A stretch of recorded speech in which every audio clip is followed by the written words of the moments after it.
మందార చెట్టు లేని ఇల్లు అంటే నాకు తెలిసి పల్లెటూళ్ళలో ఉండదనే చెప్పొచ్చు.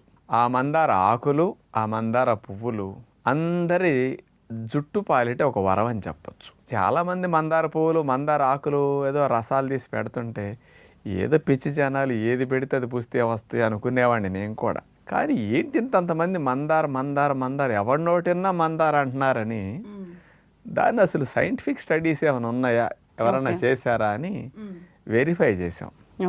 40 పరిశోధన పత్రాల యొక్క సారాంశాన్ని అమెరికా దేశం వారు 2015 సంవత్సరంలో రట్గర్స్ యూనివర్సిటీ USA వారు వాళ్ళు ఇచ్చినవి.